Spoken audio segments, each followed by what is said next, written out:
السلام علیکم ورحمۃ اللہ وبرکاتہ۔ امید کرتے ہیں کہ بچوں آپ خیریت سے ہوں گے۔ آج ہم کہانی جو ہے وہ آپ کو اکابرین کی سناتے ہیں، اپنے بڑوں کی۔ اکابرین کون ہوتے ہیں؟ جو کہ ہمارے بڑے تھے، جن میں صحابہ کرام رضوان اللہ مجمعین ہیں، یعنی کہ جو رسول پاک صلی اللہ علیہ وسلم کے ساتھی ہوتے تھے، اور اس کے علاوہ جو ہے وہ ہمارے جو بڑے محدثین ہیں، جو ہماری ہسٹری میں یعنی کہ ہماری تاریخ میں بڑے لوگ گزرے ہیں، پاکستان کے اندر، ہندوستان کے اندر، پوری دنیا کے اندر۔ ان کے واقعات آج آپ کو ہم سنائیں گے کہ ان کے اپنے اس استاد کے احترام وہ کتنا کرتے تھے۔ تو کیونکہ ہمارا پروگرام چل رہا ہے پچھلے ہفتے سے استاد کے احترام پہ، تو آج ہم آپ کو بتائیں گے ان کے واقعات۔ حضرت مغیرہ کہتے ہیں کہ ہم اپنے استاد سے اتنا ڈرتے اور ان کا اتنا احترام کرتے تھے جیسے لوگ بادشاہ سے ڈرا کرتے ہیں۔ اور حضرت یحییٰ بن معین جو بہت بڑے محدث تھے، یعنی کہ وہ حدیث کے بارے میں بہت زیادہ جانتے تھے، حضرت امام بخاری ان کے تعلق سے فرماتے ہیں کہ محدثین کا جتنا وہ احترام کرتے تھے، اتنا احترام کرتے ہوئے میں نے کسی کو نہیں دیکھا۔ اور حضرت امام ابو یوسف کہتے ہیں کہ میں نے بزرگوں سے سنا کہ جو اساتذہ کی قدر نہیں کرتا وہ کامیاب نہیں ہوتا۔ تو بچوں میں یہاں سے پتہ چلا کہ ہمارے جو بزرگ تھے، ہمارے بڑے جو تھے، وہ اپنے اساتذہ کا کتنا احترام کرتے تھے۔ اور یہاں پہ جو ڈرنے کی بات آئی ہے، اس کا یہ مطلب نہیں ہے کہ وہ خوفزدہ ہوتے تھے، بلکہ یہ ہے کہ ان کے احترام کی وجہ سے جو ہے وہ ہمیشہ اپنے آپ کو بڑا نیچا رکھتے تھے تاکہ وہ اپنے استاد کا احترام کر سکیں۔ اور اتنا بادشاہوں کی بھی قدر نہیں ہوا کرتی تھی جتنا کہ لوگ ٹیچرز کی عزت کرتے تھے۔ اسی طرح سے بچوں ایک اور واقعہ ہم آپ کو سناتے ہیں۔ حضرت امام ابو اعظم ابو حنیفہ رحمہ اللہ نے اپنے اساتذہ کا اتنا ادب و احترام کرتے تھے کہ حضرت امام شافعی فرماتے ہیں کہ کبھی بھی وہ استاد کے گھر کی طرف پاؤں کر کے نہیں سوئے۔ اور اس کے علاوہ یہ فرماتے ہیں کہ میں حضرت امام مالک کے سامنے ورق بہت آہستہ سے الٹتا تھا کہ اس کی آواز ان کو نہ سنائی دے۔ اور حضرت امام ربی فرماتے ہیں کہ مجھے کبھی بھی ان کے سامنے پانی پینے کی جرت نہیں ہوئی۔ تو یہاں پہ بھی مطلب یہ ہے کہ ان کو خدا نہ خواستہ خوف زدہ نہیں ہوتے تھے، بلکہ ان کے احترام میں ان کے گھر کی طرف پاؤں نہیں کرنا، کیونکہ گھر اس وقت آس پاس ہی ہوتے تھے، اور آہستہ سے ورق الٹتے تھے کہ ٹیچر کو اس حد تک بھی ڈسٹربنس نہ ہو، ٹیچر اتنا بھی جو ہے وہ ڈسٹرب نہ ہو۔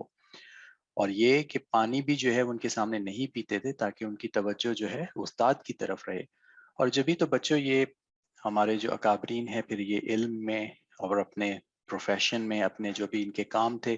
ان میں یہ ماشاءاللہ اتنا آگے بڑھ گئے کہ ان کو جو ہے وہ آج تک دنیا یاد کرتی ہے، اور ان کے ہم پلہ یعنی کہ ان کے برابر جو ہے وہ اور کوئی بھی نہیں ہے۔ اسی طرح بخارا کے ایک صاحب فرماتے ہیں کہ ایک بہت بڑے امام وقت اپنے حلقہ درس میں مصروف تھے، یعنی کہ وہ پڑھا رہے تھے، اور کسی مسجد میں یا کسی بڑی جگہ پہ، اور بہت سارے لوگ بھی تھے وہاں پہ۔ تو کیا ہوتا تھا کہ وہ کبھی کبھی کھڑے ہو جاتے تھے جب وہ پڑھا رہے ہوتے تھے، کبھی کبھی کھڑے ہو جاتے تھے۔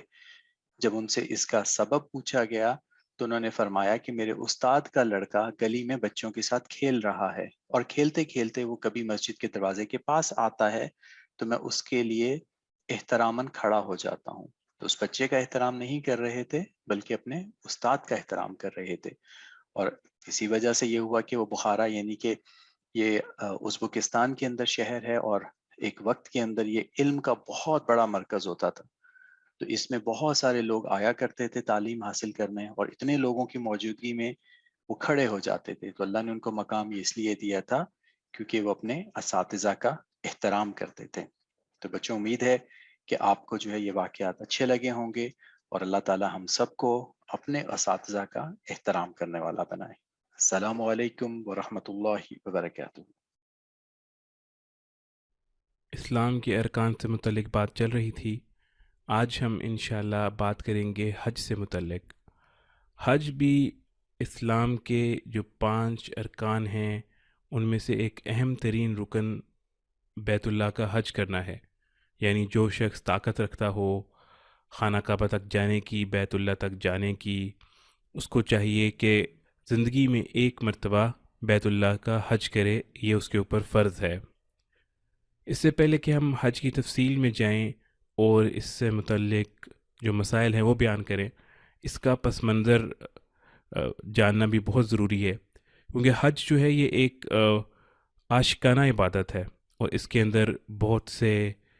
حج کے ارکان اور بہت سی حج کی باتیں جو ہیں ان کا تعلق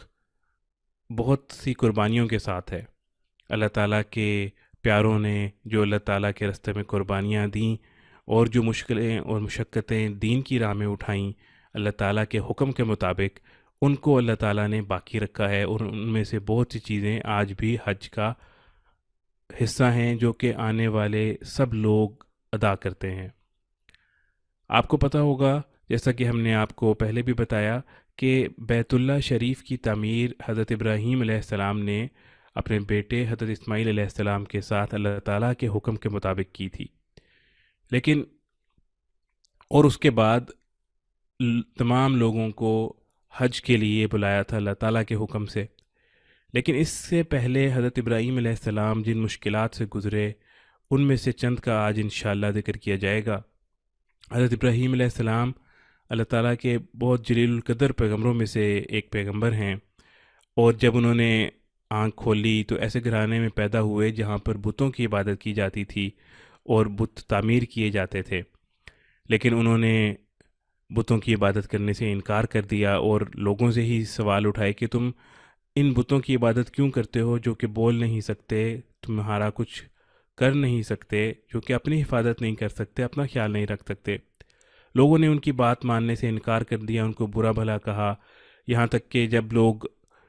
موجود نہیں تھے، کسی وجہ سے شہر سے باہر گئے ہوئے تھے، تو حضرت ابراہیم علیہ السلام ان کے بت خانے میں گئے اور سارے بتوں کو توڑ دیا، اور ایک کلہاڑی جس سے توڑا تھا وہ ایک بڑے بت کے کندھے پہ رکھ دی۔ جب لوگوں نے آ کر پوچھا کہ یہ ہمارے بتوں کو کس نے توڑا ہے، یہ کس نے ان کے ساتھ یہ سلوک کیا ہے، تو ان کو کہا گیا کہ جو ابراہیم نامی لڑکا ہے وہ ان کے خلاف باتیں کرتا تھا، ممکن ہے اسی نے کیا ہو۔ حضرت ابراہیم علیہ السلام کو بلایا، ان سے پوچھا، تو حضرت ابراہیم علیہ السلام نے کہا کہ اسی بت سے پوچھ لو، یہ جو بڑا ہے تمہارا، جس کے کندھے پہ کھلاڑی رکھی ہوئی ہے۔ تو انہوں نے کہا تمہیں تو پتہ ہے یہ بولتے نہیں ہیں۔ تو حضرت ابراہیم علیہ السلام نے فوراً ان کو دین کی دعوت دی اور بتایا کہ اگر یہ بولتے نہیں ہیں تو پھر تم ان کی عبادت کیوں کرتے ہو، پھر تم ان سے مانگتے کیوں ہو، تم اللہ کی عبادت کرو۔ خیر شیطان نے ان لوگوں کو پھر ورگلایا اور سب نے یہ فیصلہ کیا کہ حضرت ابراہیم علیہ السلام کو آگ میں دھکیل دیا جائے، آگ میں ڈال دیا جائے۔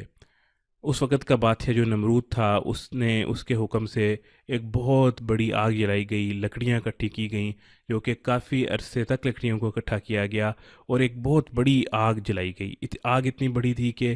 آگ کے اندر یا آگ کے اندر ڈالنے کے لیے حضرت ابراہیم علیہ السلام کو پاس بھی نہیں لے جا سکتے تھے، کیونکہ آگ تو اتنی زیادہ تھی کہ آس پاس والوں سب کو جلا دیتی۔ تو اب پھر یہ سوچا گیا کہ حضرت ابراہیم علیہ السلام کو آگ میں کیسے ڈالیں۔ تو اس وقت پھر انہوں نے ایک منجنیق کے کیٹاپلٹ ٹائپ چیز بنائی، جس کے ذریعے حضرت ابراہیم علیہ السلام کو دور سے آگ کے اندر انہوں نے پھینکا۔ لیکن حضرت ابراہیم علیہ السلام کا اللہ تعالیٰ کے اوپر توکل تھا، اللہ تعالیٰ پر بھروسہ تھا، ان کو ذرا برابر بھی اس کے اندر کچھ تردد نہیں ہوا، کیونکہ ان کو پتہ تھا وہ اللہ کے حکم سے دین کی دعوت دے رہے ہیں، اللہ کی طرف بلا رہے ہیں۔ اور یہاں تک روایات میں آتا ہے کہ جب حضرت ابراہیم علیہ السلام کو آگ کے اندر پھینکا جا رہا تھا تو حضرت جبرائیل علیہ السلام تشریف لے کے آئے اور انہوں نے ان کو کہا کہ اگر آپ چاہیں تو میں آپ کی مدد کرتا ہوں۔ تو انہوں نے کہا کہ میں اللہ تعالیٰ پہ توکل کرتا ہوں، اگر تمہیں اللہ تعالیٰ نے نہیں بھیجا تو پھر مجھے تمہاری مدد کی ضرورت نہیں ہے، ہاں اگر اللہ تعالیٰ نے بھیجا ہے تو پھر ضرور۔ تو اس طرح حضرت ابراہیم علیہ السلام نے اتنے مشکل وقت کے اندر بھی، جس وقت وہ آگ کے اندر جا رہے تھے، اس وقت بھی اللہ تعالیٰ کے اوپر توکل کیا، اور پھر اللہ تعالیٰ نے آگ کو حکم دیا کہ ابراہیم علیہ السلام کے لیے ٹھنڈک والی اور امن والی، سلامتی والی ہو جا، اور آگ پھر حضرت ابراہیم علیہ السلام کے لیے سلامتی والی ہو گئی، اور آگ نے حضرت ابراہیم علیہ السلام کو نہیں جلایا۔ اسی طرح پھر آگے کچھ واقعات ہیں جو حضرت ابراہیم علیہ السلام کے ساتھ، حضرت اسماعیل علیہ السلام کے ساتھ، اماں ہاجرہ کے ساتھ پیش آئے، جو کہ ہم آگے جا کے آپ کو بتائیں گے۔ آج حج سے متعلق، حج کے پس منظر سے متعلق اتنا ہی، اب ہم چلتے ہیں اپنے نیکسٹ سیگمنٹ کی طرف۔ آج معاشرت کی سنت میں جو ہم آپ کو بتائیں گے وہ ہے لعنت کرنا۔ سب سے پہلے لعنت کا مطلب کیا ہوتا ہے؟ کہ جب کسی پر لعنت کی جائے یا کسی پہ کہا جائے کہ تم پہ لعنت ہو یا اللہ کی لعنت ہو، تو اس کا مطلب یہ ہوتا ہے کہ آپ اس کو بد دعا دے رہے ہیں کہ آپ اللہ کی رحمت سے دور ہو جائیں، کہ آپ کے اوپر اللہ تعالیٰ کی رحمت نہ ہو۔ یہ رحمت کا اپوزٹ ہے، یعنی آپ کسی کو دعا دیتے ہیں نا کہ اللہ تعالیٰ پہ آپ کی رحمت ہو، تو جو لعنت ہے وہ اس کا اپوزٹ ہے کہ اللہ تعالیٰ پہ آپ کی رحمت نہ ہو۔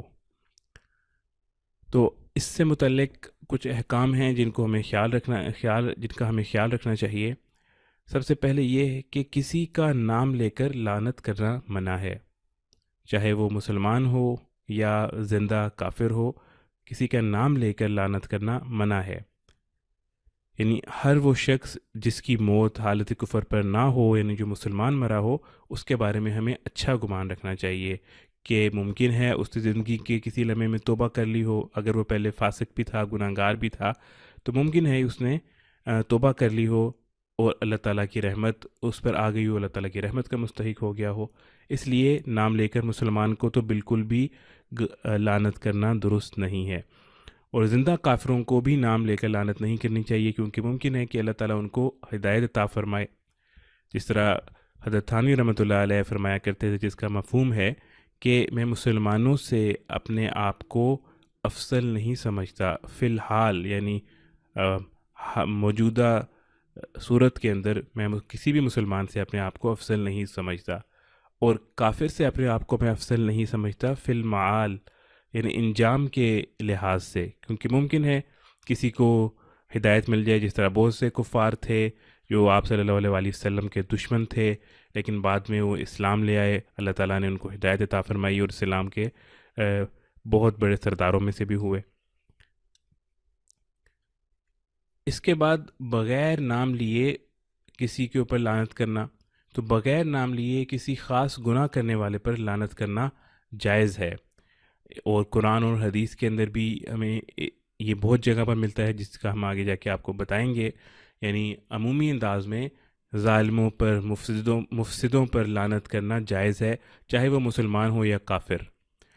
اور جو دوسرے کبیرہ گناہ ہوتے ہیں، کوئی بھی جو کبیرہ گناہ کر رہے، تو کبیرہ گناہ کرنے والوں پر لعنت بھیجی جا سکتی ہے، لیکن افراد